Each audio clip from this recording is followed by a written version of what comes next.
లెక్క లిమిట్‌లెస్. అలాగా మనం చదివే కొద్దీ కొత్త కొత్త అర్థాలు ఈ పుస్తకంలో దొరుకుతాయి. మొదట స్టార్టింగ్‌లోనే ప్రతి అధ్యాయానికి మొదట రాసే ఆ విషయాలుంటాయి చూడండి. అవి గనక కొంచెం కష్టపడి భావంతో మనం అర్థం చేసుకోగలిగితే మణులు దొరికినట్టే. పారాయణ చేసే కొద్దీ అందులో మణులు దొరుకుతాయి.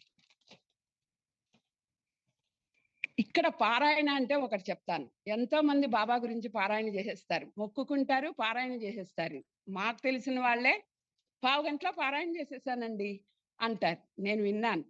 నాకు ఆశ్చర్యం వేసింది. సాయి సచ్చరిత లాంటి గ్రంథంలో మనం అర్థం చేసుకుని చదవడానికే మనకి టైం పడుతుంది.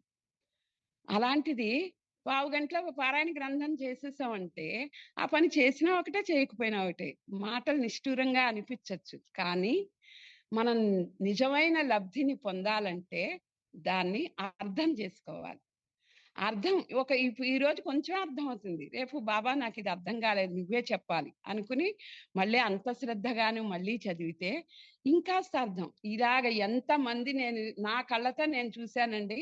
బాబా భక్తుల సాయి సచ్చరితని విపరీతంగా పారాయణలు చేసి జ్ఞానులైన వాళ్ళు, బాబా వాళ్ళతో మాట్లాడడం కూడా జరిగిన వాళ్ళు ఎంతో మహాత్ములు ఉన్నారు.